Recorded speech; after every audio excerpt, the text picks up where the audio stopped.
The black horse stood at the ridge's edge like he owned everything the eye could touch. He probably did. Nobody else had claimed it. Josiah Pike pulled his hat brim low and studied the animal from the saddle. The horse looked back. Neither one moved for a long moment. Then Josiah smiled. This one's worth knowing. 3 weeks earlier, Josiah had ridden into Juniper Basin with $41, a bedroll, and no particular plan. The livery keeper in town, a stocky man named Burl Meadows, had looked him over the way men look at weather they can't predict. "You got a trade, son?" "I fix things," Josiah said. Burl scratched his jaw. "Fixing things is fine, but knowing what's worth fixing, that's the whole game." Josiah had been moving since he was 17, not running from anything, just never finding a reason to stop. He'd worked cattle drives in Texas, mended irrigation ditches in New Mexico, patched barns across the Kansas plain. He was good with his hands, good with animals, and comfortable enough with silence that most people assumed he was content. He wasn't sure that was the same thing as happy. Juniper Basin suited him the moment he rode in. The town was small. A feed store, a post office, Burl's livery, a dry goods run by a woman named Harriet Cole who kept her books in a handwriting so precise it looked printed. The mountains rose to the west in long blue ridges. The air smelled like pine and cold water and something Josiah couldn't name but recognized. Possibility. Burl, it turned out, was more than a livery keeper. He knew every parcel of land within 30 miles, who'd homesteaded it, who'd abandoned it, and why. He took a liking to Josiah over the course of that first afternoon and talked freely in the unhurried way of men who don't get much interesting company. "There's a stone house up past the eastern ridge," Burl said, forking hay with a rhythm that never broke. "Old Fenick place. Man built it solid, I'll say that. Quarried the rock himself, if you can believe it. Wife took sick. He brought her back to her family in Denver. Meant to return. Never did. That was 12 years ago now. Who owns it? Fenick's boy inherited the deed. Lives in Pueblo. Never seen the place. Never wanted to. You could probably work out a lease arrangement if a man were interested." Josiah looked out the livery's open door at the mountains. "What's wrong with it?" Burl set the fork against the wall. "Roof's half gone, fences collapsed, land's gone to grass and scrub." He paused. "And there's a horse." "What kind of horse?" "The kind that doesn't belong to anybody and intends to keep it that way." Burl almost smiled. "Big black stallion. Been living up there on his own for years. Nobody's gotten close." Josiah was quiet for a moment. How do I find it? He found the property on a Tuesday, riding a trail that climbed through stands of aspen before opening onto a broad, sun-struck bench of land. The stone house sat at the far end of it, squat, solid, patient, the way old things get when they've been waiting long enough. The roof had caved on the east side. The fencing lay flat in the grass. A rusted pump handle leaned away from the well like a man avoiding a conversation. But the walls were true. The foundation hadn't shifted.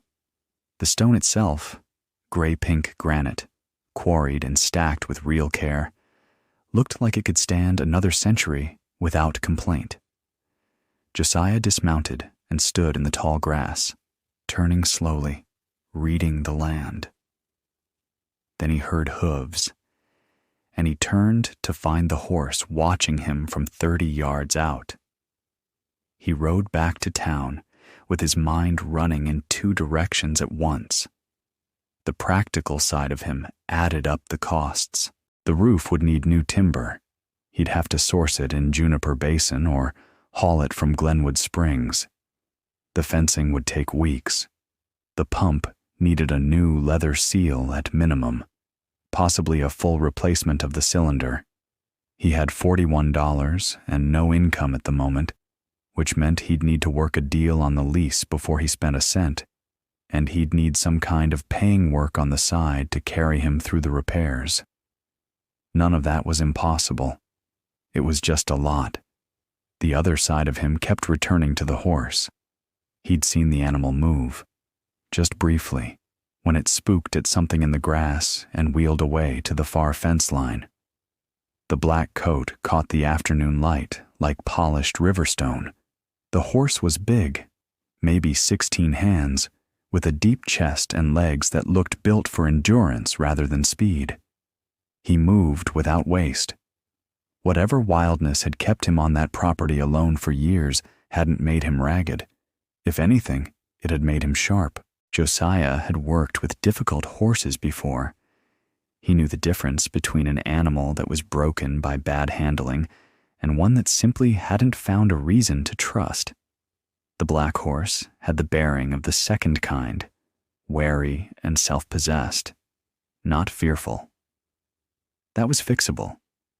That was, in fact, the most interesting problem Josiah had encountered in a long time. He talked it through with Burl that evening, sitting on an overturned crate in the livery, while the smell of hay and horse settled around them. "You're thinking about leasing the Fenick place," Burl said. It wasn't a question. "I'm thinking about it. You'd be taking on a serious amount of work for uncertain return." "I know it." Burl was quiet a moment. Then, "Fenick's boy, his name's Arthur, lives on Cascade Avenue in Pueblo. I've got his address written down somewhere. He's tried to sell that parcel twice. Nobody wanted the trouble of it." He looked at Josiah steadily. "You might get favorable terms." Josiah nodded slowly. "What the horse's name?" he asked. Burl blinked. "Nobody's named him. Nobody's gotten that close." Josiah stood up and settled his hat. "I'll call him Ridge," he said, "until he tells me otherwise." He wrote to Arthur Fenick that same night. The reply came back in 9 days. A lease of $2 a month, first 6 months free, if Josiah would complete basic repairs to the structure and file a proper property inventory. Arthur Fenick wrote in a loose, grateful hand, like a man relieved of something. Josiah signed the agreement, folded it into his coat pocket, and rode back up to the bench. He'd brought a bedroll, his tools, a week's worth of supplies, and a cloth sack of oats he set out near the fence line before he even looked for the horse. The work had begun. He met Harriet Cole properly on his second trip into town for lumber supplies. She helped him calculate board feet without being asked, caught an error in his measurements before he'd noticed it himself, and charged him fairly without commentary. "You're the one fixing the Fenick place," she said, not quite a question. "Trying to," Josiah said. She considered him for a moment, the way she considered her ledgers, carefully, without rush. "It's good land," she said. "People just couldn't see it." Josiah looked at her. Some things take the right set of eyes. The roof came first, because it had to. Josiah spent 3 days clearing the collapsed section, pulling out rotted timber, stacking usable stone that had tumbled inward, hauling debris to a burn pile at the far edge of the bench. The work was heavy and satisfying in the uncomplicated way of physical labor. You could see exactly what you'd done at the end of each day. Ridge watched from a distance the entire time. The horse never came closer than 40 yards during those first days, but he never left either.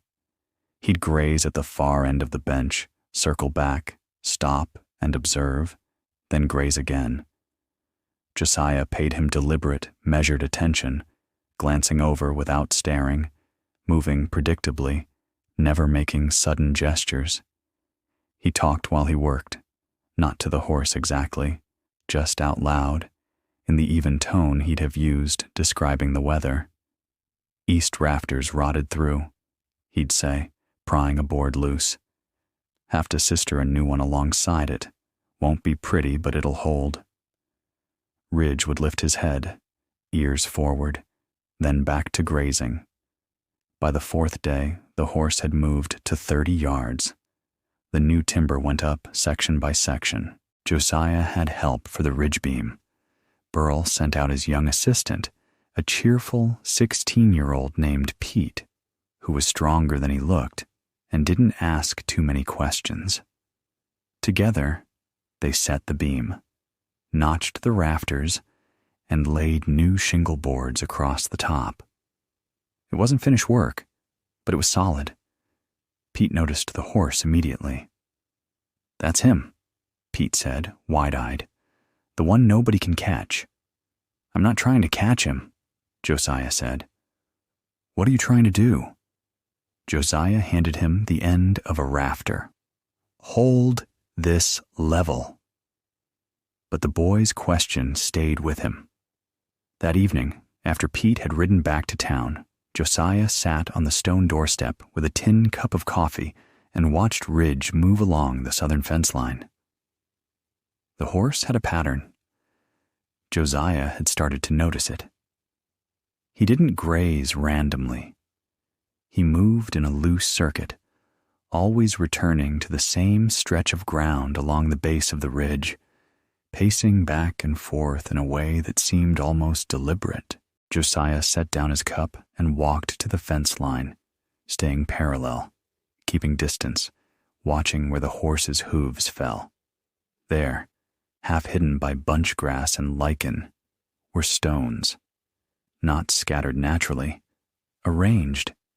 3 flat rocks set upright in a line, angled slightly northeast, the way trail markers were sometimes cut into canyon walls, and beyond them, another set.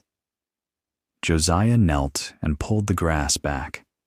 The carvings were shallow, a cross-notch, the kind a prospector or early homesteader would cut to mark direction, worn almost smooth by years of weather, but unmistakable once you knew what to look for. Somebody had marked a trail here. Somebody who'd known this land well. He followed the line of markers with his eyes, tracing the direction they pointed.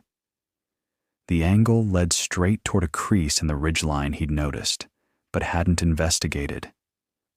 A low saddle between 2 rises, dark with pine shadow. Ridge had stopped pacing. The horse stood still, watching Josiah crouch over the markers, head low, ears soft. "You've been walking this line a long time," Josiah said quietly. "Haven't you?" It wasn't an accusation. It was almost an acknowledgement. He didn't follow the markers that evening. The light was going, and he had work in the morning. But he recorded the locations in a small notebook he kept in his vest pocket, sketching the angle and the spacing.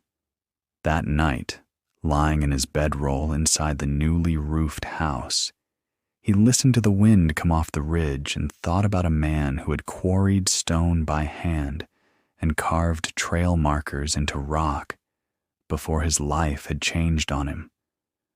Old Fenick had known something about this land, something he'd left behind.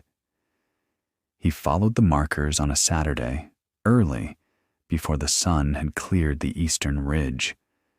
There were 7 of them in total, spaced roughly 30 yards apart, each one cut with the same cross-notch and angled precisely along the same bearing. Someone had done this with intention and care. The trail climbed through the pines, up the lower slope of the saddle, then curved around a granite outcropping that blocked the view of what lay beyond. Josiah came around the outcropping and stopped. Below him, tucked between the ridge's arms like something cradled, was a meadow, perhaps 12 acres, maybe more, of deep grass running along both sides of a spring-fed creek that came out of the rock face at the north end and ran clear and cold over a gravel bed before widening into a slow pool at the south. Willows grew along the banks. The ground was level and soft. Even in late spring, the grass was a color that told you the soil underneath was rich and deep and reliably watered. Josiah sat down on the outcropping and looked at it for a long time. This was what the markers had been leading to. This was what Fenick had found, or perhaps built his entire homestead around, and then left behind when life had forced his hand. A spring-fed meadow, hidden from the bench by the ridge's fold, invisible from the road below, unknown to anyone who hadn't followed the stones. He climbed down into the meadow and walked its length. The creek ran strong, not a seasonal trickle, but a genuine spring, coming straight out of the rock at a steady flow that wouldn't dry up in August. The pool at the south end was 6 feet deep at the center. The grass had gone untended, but was the thick, root-deep kind that came back every year regardless. He found the remnants of a simple stone weir near the pool. Fenick had been working the water, trying to manage irrigation. The man had known exactly what he had. When Josiah climbed back up to the bench, Ridge was waiting at the outcropping's base, not blocking the path, just standing, the way the horse did when he was paying particular attention. Josiah stopped a few feet away. He'd been consistent and quiet around the horse for 2 weeks now. He hadn't pushed, hadn't tried to approach directly, hadn't offered food as a bribe. He'd just been present, predictable and calm, and let Ridge decide the terms. The horse stretched his neck forward and smelled Josiah's coat. Josiah stayed absolutely still. Ridge smelled his hand, his chest, took 1 step closer. The dark eye was close enough now that Josiah could see himself reflected in it, small and patient and still. Then the horse exhaled, a long, slow breath through his nose, and dropped his head. It was the smallest possible gesture, but Josiah had been around horses long enough to know what it meant. It meant, "All right, I've decided." He raised his hand slowly and laid it against the horse's neck. The muscles beneath the black coat were warm and firm. Ridge didn't move. "I found it," Josiah said very quietly. "What you've been walking beside all this time." That afternoon he rode to town and found Harriet Cole just closing the dry goods store. "Do you have a minute?" he asked. She looked at him with that careful, steady attention. "I have several," she said. He told her about the meadow, the spring, the weir, the markers. He spread his notebook on the counter and showed her his sketches. She studied them without interruption, occasionally asking a quiet, precise question. The flow rate of the spring, the gradient of the meadow, whether the creek ran year-round. When he'd finished, she was quiet for a moment. "That changes the value of the lease considerably," she said. "I know it. Arthur Fenick doesn't know what he has." "No," Josiah said, "but I do now." He rode to Pueblo the following week and sat across a kitchen table from Arthur Fenick, a tired-looking man in his 40s who'd inherited a problem he'd never wanted. Josiah laid out what he'd found: the meadow, the spring, the water rights, the grazing capacity. He brought his notebook and spoke plainly. He proposed a purchase, not a lease. Fair market price for the parcel, as Fenick understood it, with Josiah absorbing all back taxes owed. Arthur Fenick looked at the sketches for a long moment. "My father always said that land had something," he said quietly. He was right, Josiah said. He just couldn't stay to find it. The papers were signed in Pueblo on a Wednesday and recorded with the county clerk on Thursday. Josiah rode home.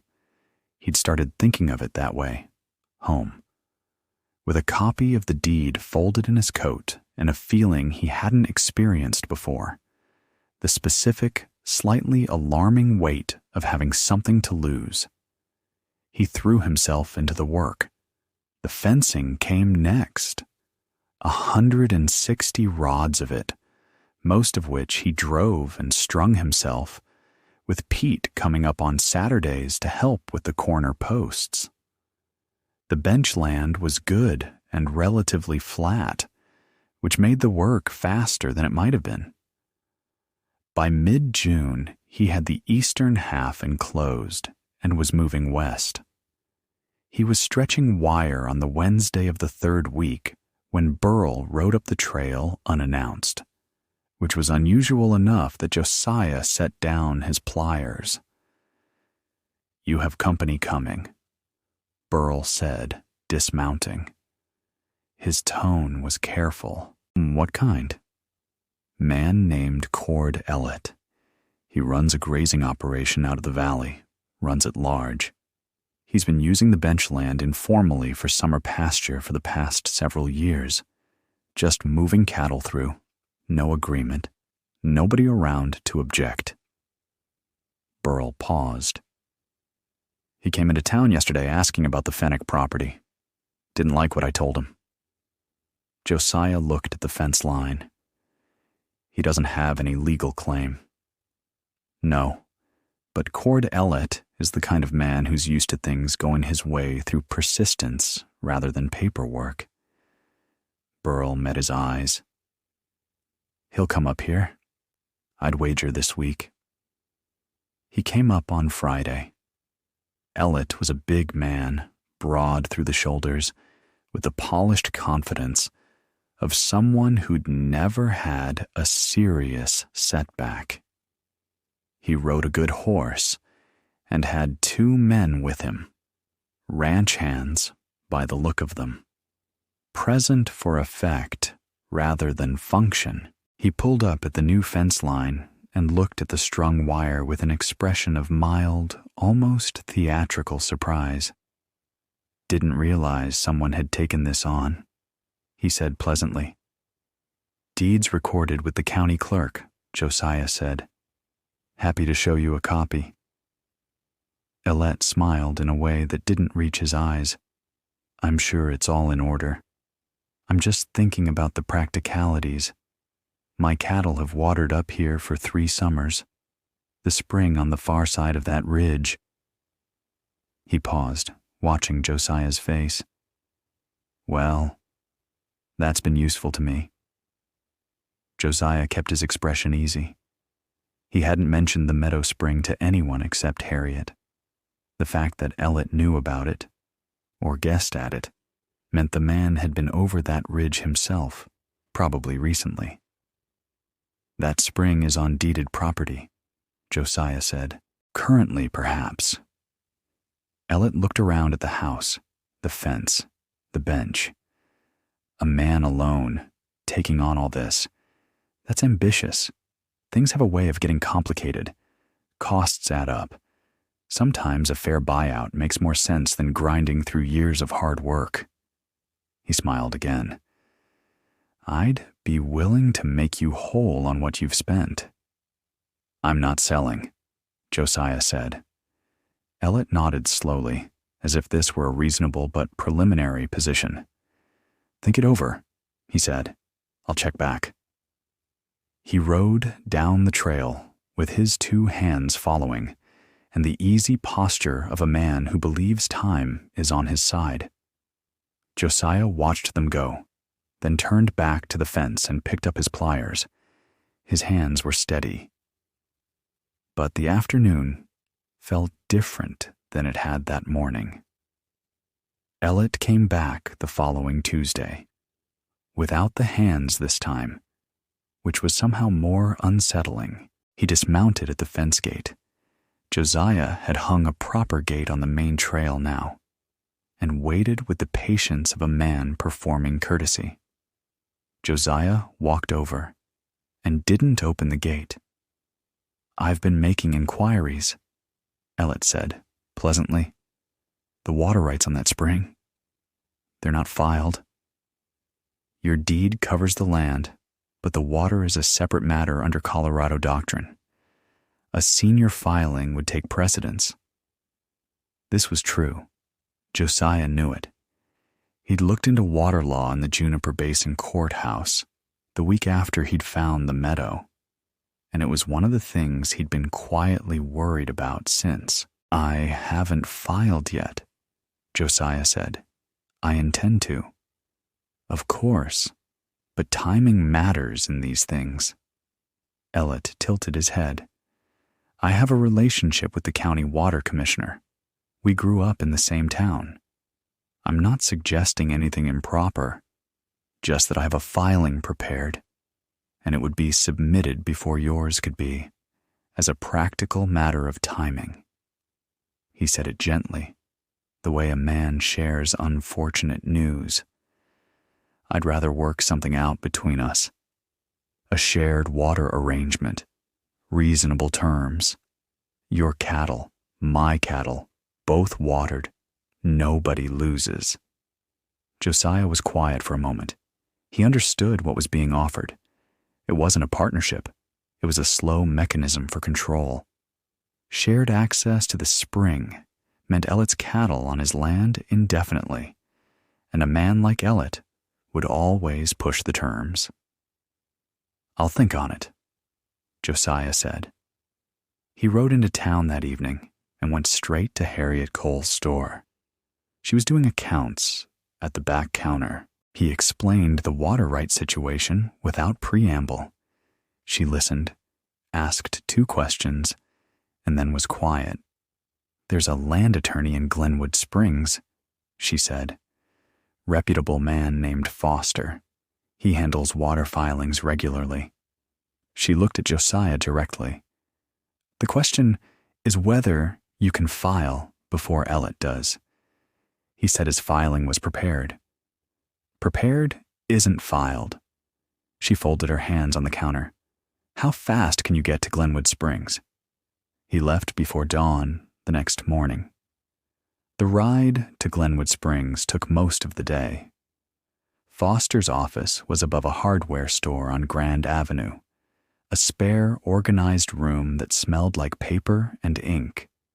Foster himself was a slight man of 50, with the quick, precise manner of someone who'd learned to see problems clearly a long time ago. He reviewed Josiah's deed, his description of the spring, and the water situation in about 30 minutes. "You have a strong claim," Foster said. "The spring originates on your deeded land. Colorado doctrine will favor you if the filing is prior and proper." He looked up. "When did you say this Ellett intends to file?" He didn't say exactly. He implied soon. Foster nodded once and pulled a set of forms from his drawer. "Then we'll have yours submitted to the state engineer's office by courier tomorrow morning. That gives you priority of date." He paused. "It won't prevent a contest. If Ellett is determined to challenge, he can. But he'd be fighting uphill, and men like that generally prefer not to."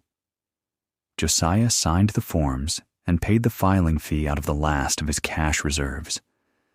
Riding home in the dark, tired and slightly hollowed out, he wasn't certain everything would resolve cleanly. But he'd done what could be done. The rest was waiting.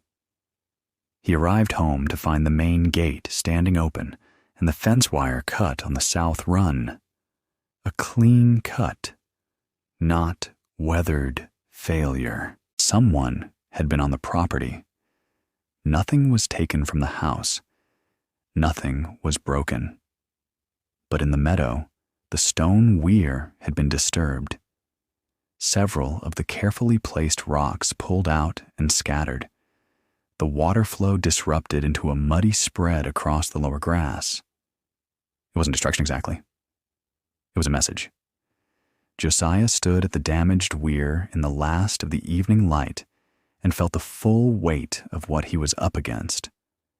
A man with patience, connections, and no particular conscience. He didn't sleep much that night. He sat by the low fire in the stone house and thought honestly about his position. He'd spent nearly everything he had. The filing was in. That was something. But legal processes took time and money he didn't have in abundance. A sustained challenge from Elliot could stretch for months. He'd need income to carry him through.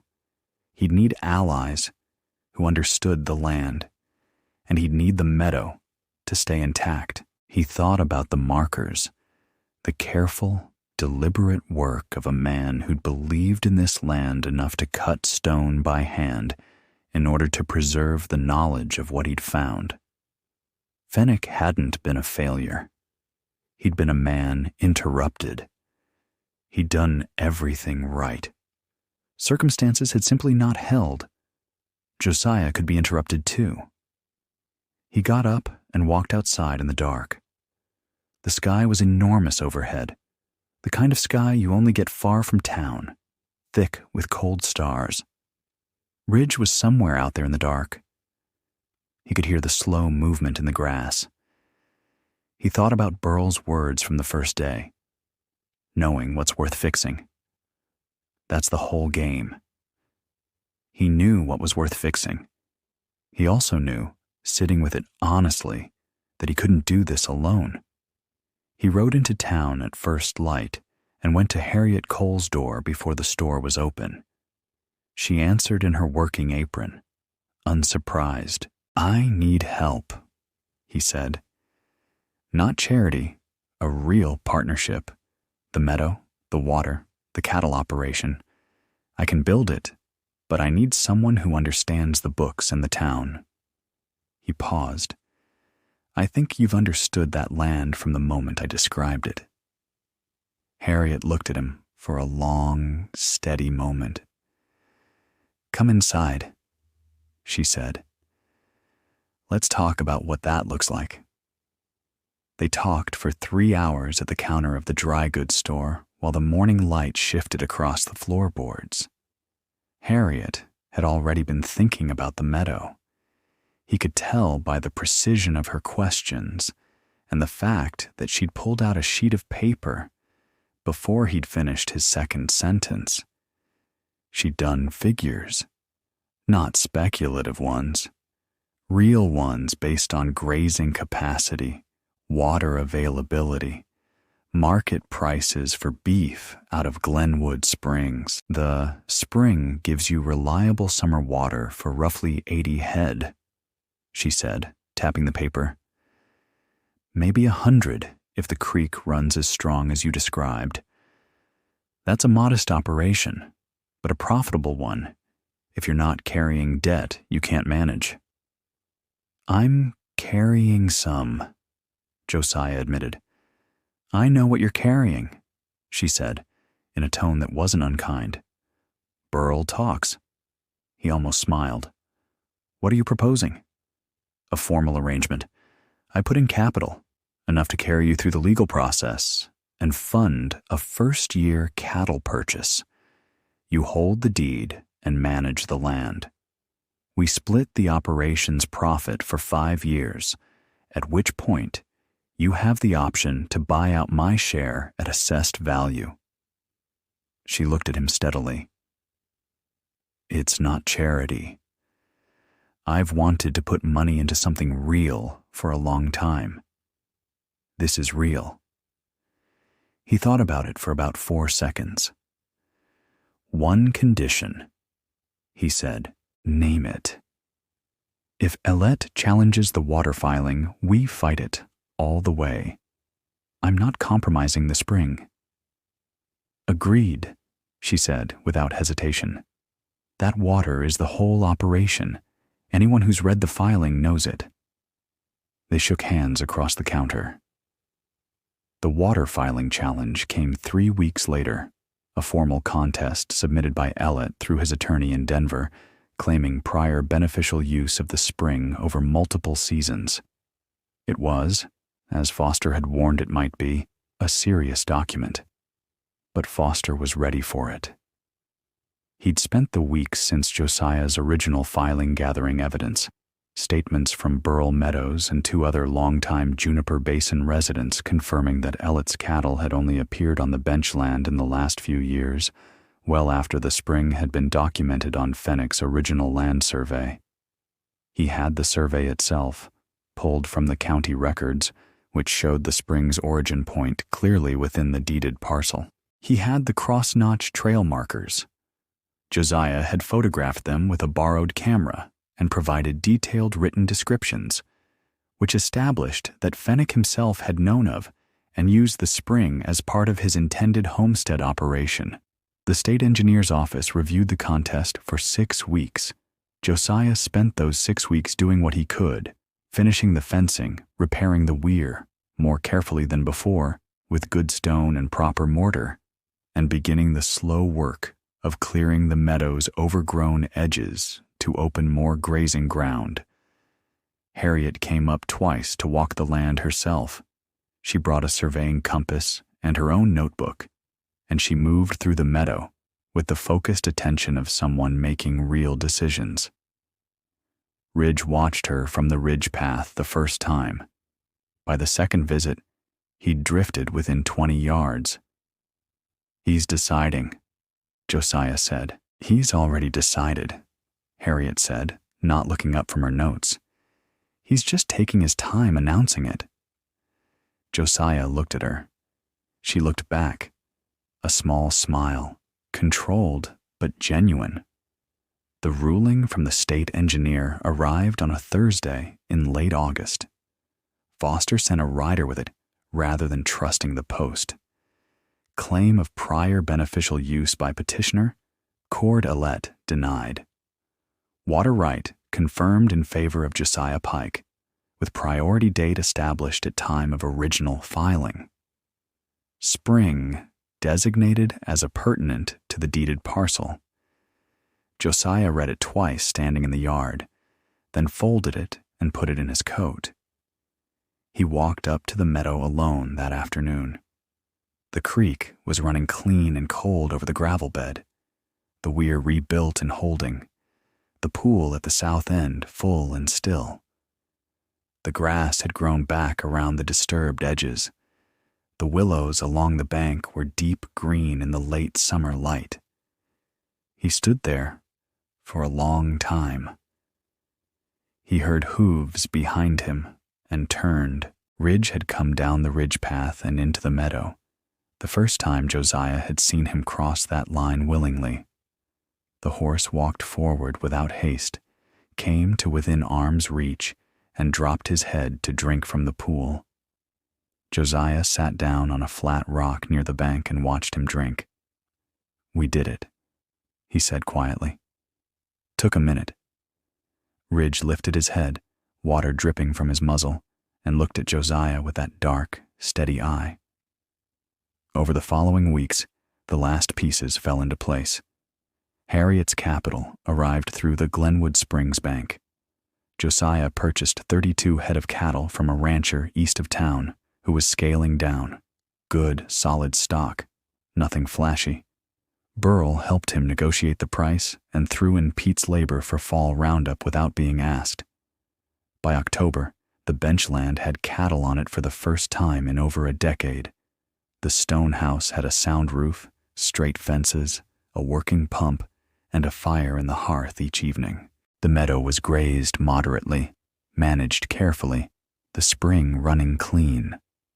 Josiah stood at the open door one morning before sunup and looked out at the land in the gray early light, the bench, the ridge, the dark line of the pines. Harriet came to stand beside him, cup in hand. Neither of them said anything for a while. There wasn't any need. Ridge was at the ridge path, moving through the first pale light in that deliberate circuit he'd always kept. Only now the circuit had changed. It ran along the new fence line, down through the bench, and back up toward the meadow. Not pacing, not waiting, just moving through a place that was his, the same way it was theirs. Josiah watched him and thought about markers cut into stone. Small, careful, patient work done by a man who believed something was here worth finding. He'd been right. Some things only ask to be seen clearly. Once they are, everything else follows.